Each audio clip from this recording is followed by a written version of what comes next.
Thanks for joining us for City Council Comments. I'm Steve Erickson along with Mayor Jerry Cook. Today we're talking about both the March 2nd and the March 16th City Council meetings. Thanks for joining us today. Absolutely. Thanks for having me. We are almost to spring, so that's a good thing here. Saturday, I heard someone say first day of spring was Saturday. I'm like, really? Oh, I didn't even think about that. I just saw 60 and sunny predicted for Saturday and went, oh, nice. Yeah, that's the first day of spring. And I was like, we've had a little bit of nice weather here, so I was like, we're already in spring. But officially it'll be spring, and we hope these warmer temperatures continue. Yeah, I confess to not firing up my snowblower. Oh, yeah. I thought that's going to melt. Right. And so did the people down in Mankato that got like a foot of snow. So let's hope we don't have any more of those. But again, we've had those blizzards on April 15th or so. So I mean, it's we're so close to the end now. There's nothing to it. Yeah, you know, it's part of living in Minnesota. That's right. All right, let's jump into things here. We'll start off with our March 16th City Council meeting. We had two items on our consent agenda we want to talk about. One of those being a contract between the state of Minnesota and the city for the ICWC program. Right. This has been a great tool for the city, and I believe it goes back 19 years, and it's the minimum security prison. And it's the guys that are like nearing the end of their term. I think they're going to be out within a couple years, and they go on these work crews and they do all these different jobs. Some of them are mowing and weed whipping. Some of them are learning how to build homes. Whatever the need is, and it's been a great savings for us in Coon Rapids, and they've been a great partner, and I love how they're treated here. They're treated with great respect. Mm-hmm. When the city has, not last year obviously, but when the city was able to have their employee picnic out in Public Works, mm-hmm. they were invited to join for the public, for the picnic. It's a really good relationship, and it's the ICWC, which is the Institution Community Work Crew. Okay. And it's been very good. So that was our contract again. And we currently have one crew or so that works in this. There's been some talk about adding another crew, right? Yeah, we'd like to add another crew. Okay. Yeah, it's a great value. I mean, it's $1.50 an hour is per person.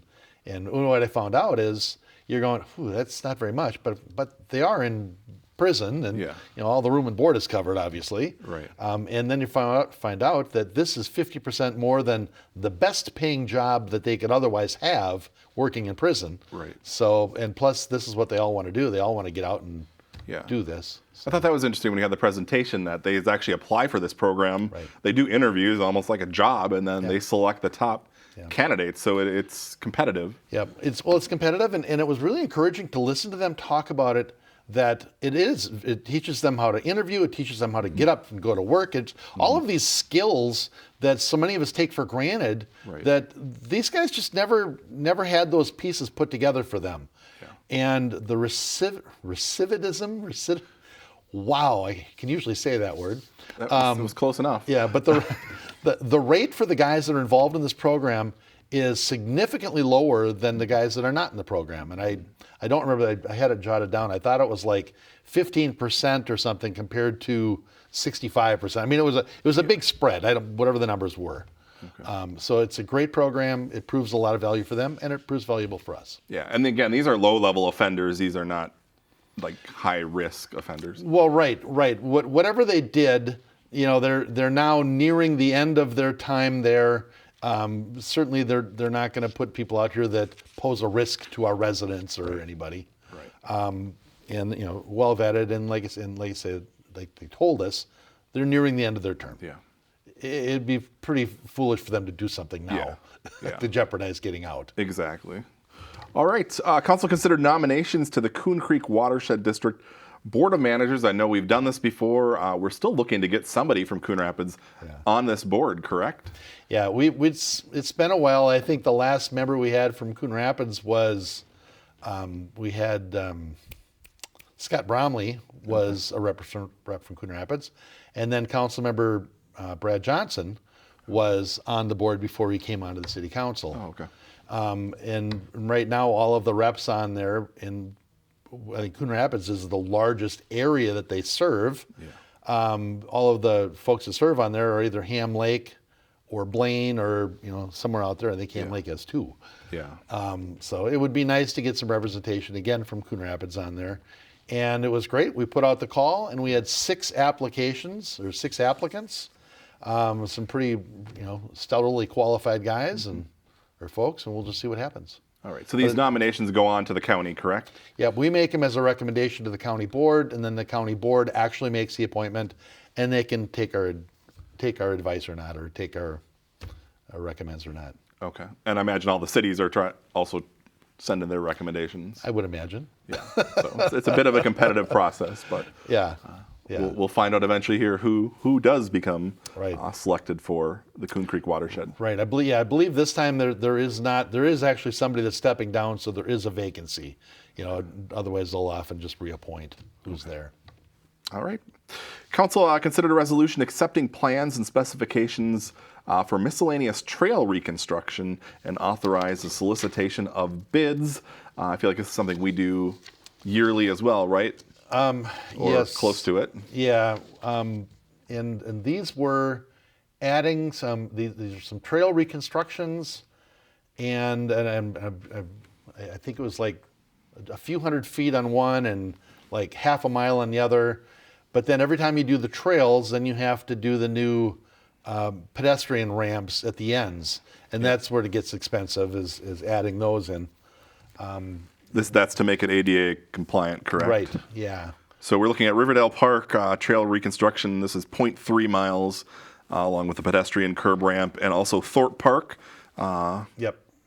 Trail reconstruction is 950 LF. Linear feet. Linear feet, okay. Yeah, and new connection, pedestrian curb ramp and drainage improvements. There you go. So we have these 2 sections that are being done as part of this resolution. Yes. Okay. Yeah. So that's what we approved. All right. And again, we always talk about it, but our trails are heavily used, so we want to keep those up to date. Yeah. Well, they're a great thing for our residents. Everybody loves the trails and the parks. Yeah. And so we need to keep our investments up in those so that they're safe and functional. And all right. Yeah. Council considered a resolution granting final plat approval. This is for Port Riverwalk 3rd Edition Center Homes. This is another phase of this project that will eventually be underway. Yeah, this is down between Egret and what used to be Avocet. Now it's I was going to say Zilla. Zilla. That's right. Yeah. Boy, there's just a lot of construction going down there. A lot of new homes, and we just wanted to keep ahead of them. As they're ready for the next development.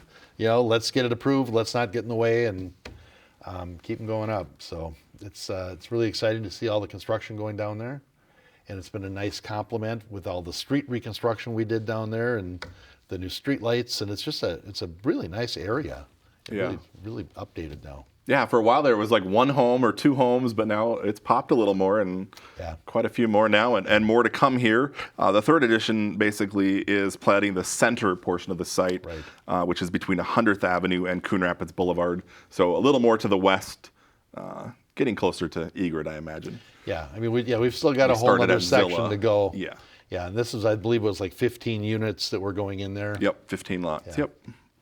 So they'll continue doing that, and eventually this whole plat was 136 single-family lots. So yeah, there you go. More to come on that as well. More to come. Yeah, and if you have not gone down past that area, it's worth the drive past because you can see the direction things are going, and yeah, it's really nice. Yeah, when there was just like that 1 house or 2 houses, it was like I would not want to live there. But then once you see things fill in and it becomes more of a development, it's like, oh, okay. Yeah, it's becoming more of a neighborhood, and you can see how it's going to be laying out. Right. Yeah. Those 1 or 2 just sticking out were pretty stark. Yeah, exactly. They're already going to be looking at me when they drive by. The goldfish bowl. Exactly. All right. Moving forward, council considered a term sheet for the Riverdale Station Apartment Phase 2. This is the apartment complex up by the North Star Commuter Rail Station. We've had some development there, and there is more development to come there. Right. So when we first acquired that, and what happened was the city had to purchase it from the county, and then we sold half of it to Sherman Associates, and they built the Lyra and the Nova building, the Market Red Apartments, and the the mixed income building. Those are primarily rented out now, and now they want to start the next phase, which is another market rent building and an affordable senior building. And so this was just a discussion of the term sheet, nothing binding because it's only 2 pages, but basically just distilling it down to numbers, what the price is again, and when they plan to close. And I think we just kicked the closing out to September on it. But Sherman Associates has done just a really nice job with the first part of the development, and then they paid the majority of the money with that first purchase.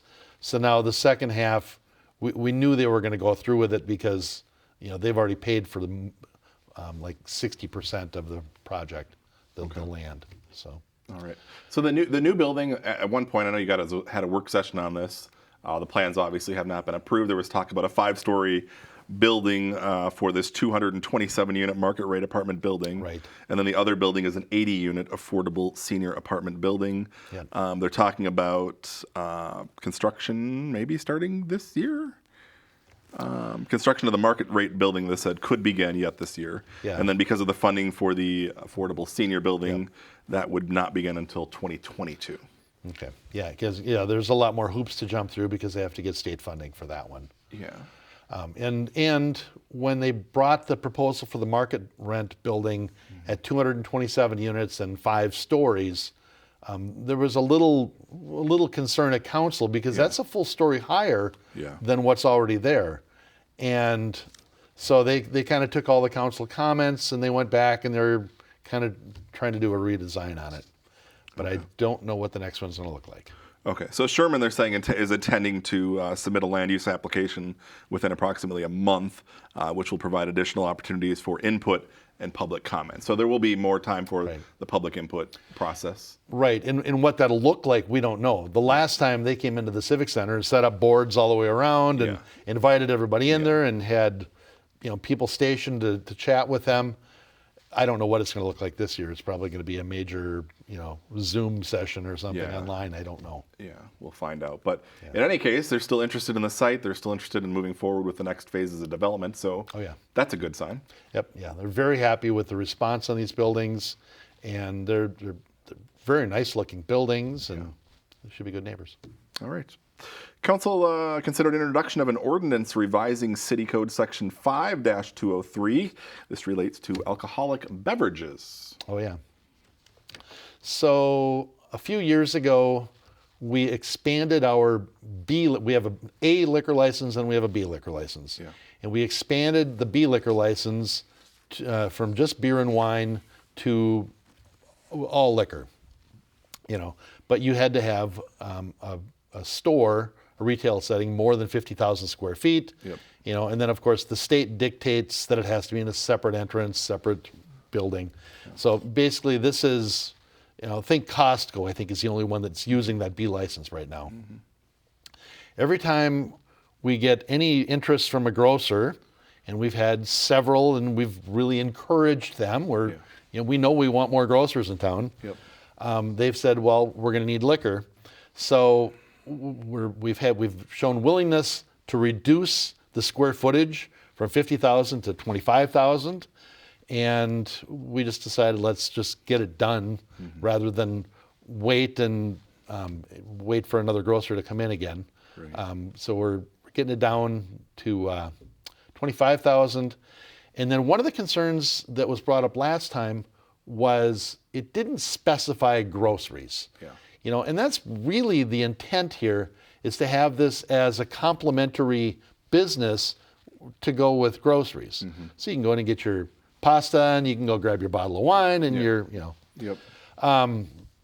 So this is also adding language that a certain percentage of it has to be groceries and or the things that are required for preparing the groceries and fresh produce. There's some stipulations in there. Okay. We're not trying to come up with hard lines that we're going to be in there with tape measures, measuring things out. We just want people to know that the intent is this is to be a complementary business to groceries. Okay. So as an introduction of our ordinance, this will be coming back to council for final approval? At the next meeting. Okay. Yep. All right. And it seemed like it had full support of the council.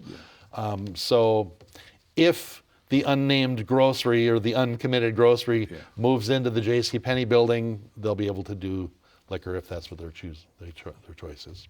Okay. As long as they hit 25,000 square feet. Yeah. All right.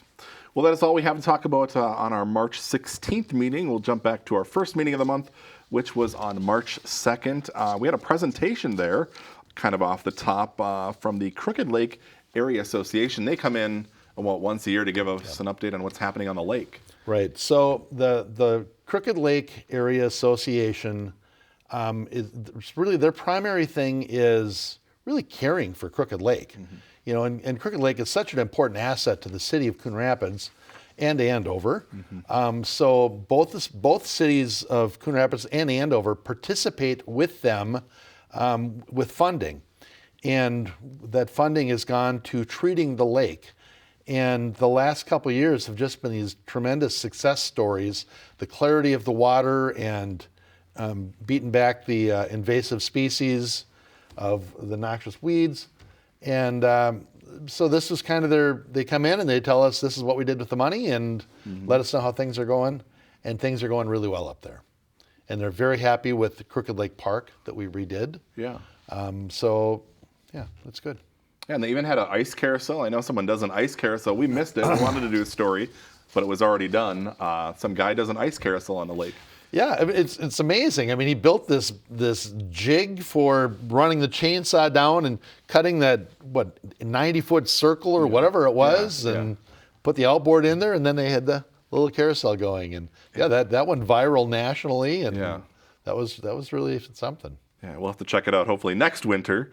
And see how that works. Yeah, but they have, in the summer they have their boat parade. They decorate the pontoons and they have their boat parade, and they have their annual meeting in the park, and they have an annual meeting or another meeting up at like the pizza place up there. Okay. Pizza Ranch. Pizza Ranch. Yeah. Okay.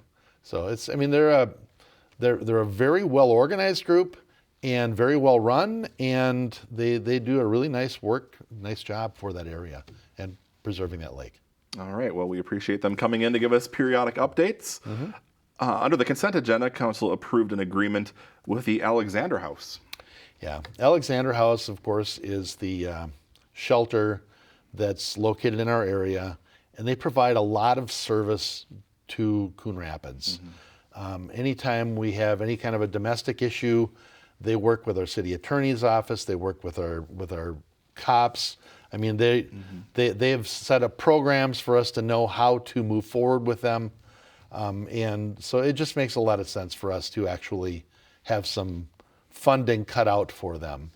And because we've been doing the same amount for a couple years, when we do our budget conversation this year, we're going to look at bumping that up a little bit.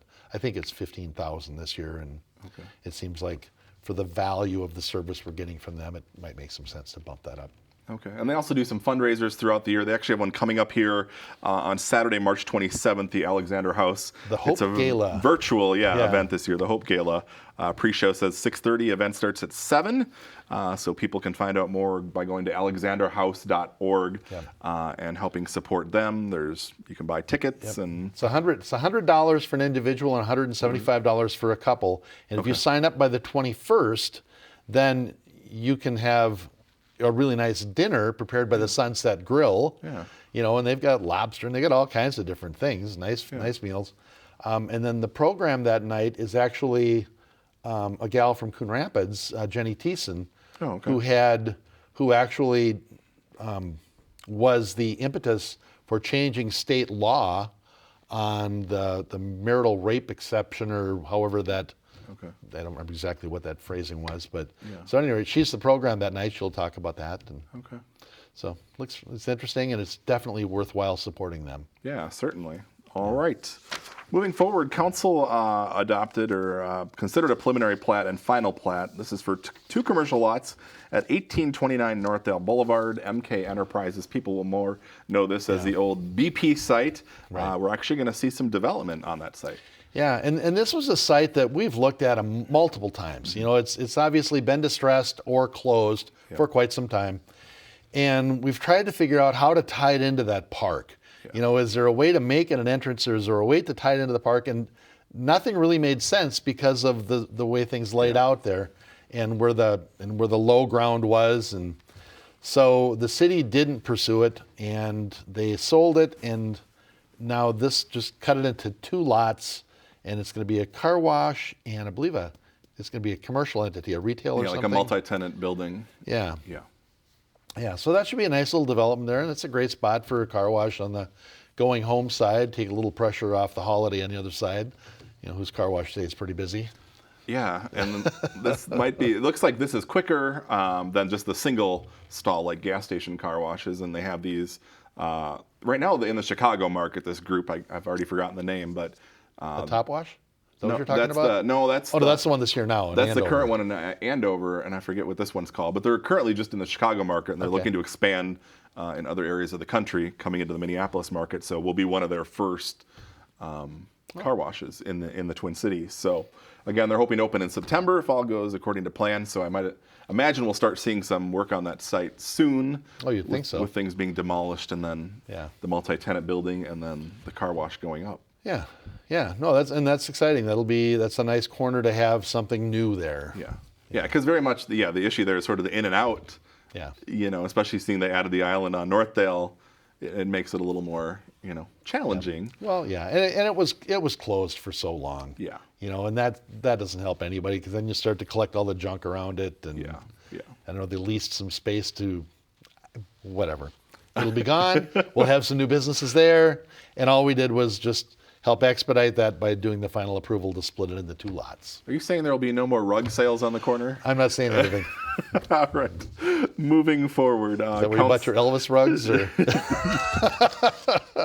Council considered a resolution awarding a contract for some mill and overlay projects on 2 kind of busy areas of town.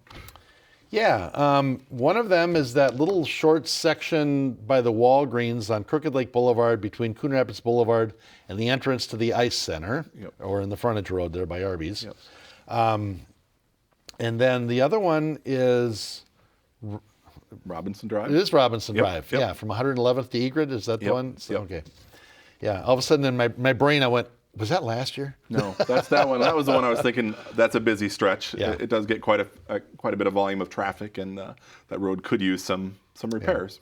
Yeah, and this is the method we've used it on Exavis down in Riverview. Mm-hmm. We used it on Avocet up in Wexford, north of Main Street, and it's really an affordable way to put the street back into shape and get another 9 or 10 years out of it. Yeah. And it's such a value, it's that we don't assess anybody for the mill and overlay either. Yeah. So the homes along there aren't assessed for it. When we do a full reconstruction, they'll be assessed at that time for that project. Yeah. But it's just a really good value, and it really straightens out the streets for several years. All right, and that'll be getting underway in the next couple months, it sounds like. Yeah. Council considered a resolution accepting Foam Recycling Coalition grant, approving an agreement, and amending the recycling center budget for 2021. There's a lot going on at the recycling center. Yeah. There's a lot of expansion. We get a lot of money from the state, a lot of partnerships, and one of the things that they do that's unlike most recycling places is we've had the foam balers there, which does like the packaging foam. If you buy the TV, that foam and things like that. And now they're doing a test project on food foam, food grade foam. And so about half of this money is going towards that, and the other half is going towards buying a forklift, or a fork truck, whatever they call it, for moving the things around over there. So everybody that's been to that recycling center, I think, probably knows the value of it and knows how busy it is and what a great asset it is for us to have in town. And this is just one more way to make them even more useful. Yeah. And in a way, they would even be more busier since the start of the pandemic, people cleaning out, people getting rid of stuff. I think I saw a couple weeks ago, again, pictures online of people lined up for when they have the paper shredding truck. Paper shredding, yeah. Still is a thing, even though they've had 2 shredders over there that people can bring in a box of paper. I think people just enjoy bringing a box or 2 and dumping it in the truck and Well, and there's- being done with it. Yeah, rather than we have 2 large commercial shredders Yeah. there. We did shut them down for a while during COVID because everything was such close proximity. Yep. But they're open again. But you still kind of handle things, when the shredding truck is there, you literally take that old box of checks and you go, Yeah. boom, and it's gone. Yeah. So I can see why that's popular. So yeah, I can see. That's why there's lines. Yep. All right.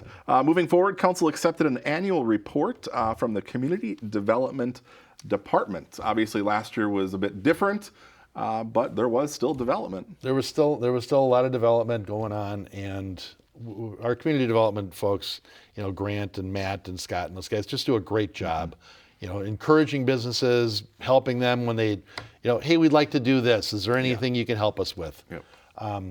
So they always put out this report, and the top 10 projects last year was over a $10 million project at the Rivertail Learning. Actually, the school district was our biggest, our biggest developer or builder last year. Yep. Rivertail Learning Center and the Coon Rapids High School, between the two of them, was almost $20 million. Yeah. Metro Storage, over $8 million. Minnesota Oncology, $5.5 million. And then Coon Rapids Self Storage, Anoka Ramsey, those were over $3 million each. Alina Women's Health, over $3 million. Target did almost $2 million worth of work in town. I didn't even realize that. Yeah. Bunker Beach, that whole repurposing up there, that's $1.5 million. And then a new 6-unit townhome development was another $1.5 million. So a lot of stuff going on. Yeah, and you can. The full report is on the city's website. So if you want to check out the highlights, you can do that at coonrapidsmn.gov. Yeah. Yep. It's definitely worth looking at. Yeah. All right. Well, that's all I had to talk about from that meeting. I want to remind folks, if you haven't gotten it already, so this is a printed copy. Yeah. This isn't how it'll look exactly in your mailbox. It's really shiny, boss. The rec brochure for this summer. Here's the front page of it. Should be arriving, if it hasn't already, will be arriving soon in your mailbox. But it lists out all the sort of spring and summer programs and community events going on. And we're looking forward to a little more this summer, right, than we had last year. We're a lot more this summer than last summer. Right now, we've got everything planned, not quite for a normal summer, but we've got everything planned. We've got a 4th of July celebration that we're currently planning for 2 days. In the past years, that was normally 3. But we've ordered the fireworks. We're planning the concerts in the park again. We're planning our city council meetings. We do the meetings in the park in the summer. So there might be some slight modifications. We've got to wait and see what the governor will allow when we get to it.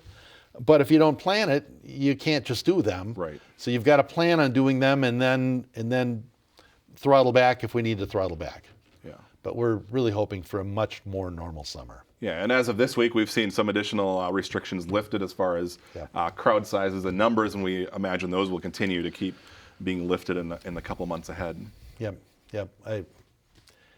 Yes, I hope so. So yeah, we'll see what these. But looking forward to that. Rec on the Spot is coming back. That's where they had different rec programs in area parks and kind of brought that to the kids out in the park. So that was kind of fun. Yeah, and that was a relatively new program for us. I think we only did one summer of it. Yeah, and then COVID. Then COVID hit. I mean, but it was really well done, and the kids loved it. And the trailer would pull in, and so lots of fun. And again, the farmers market's coming back. So again, this brochure is filled with a lot of good information for this summer.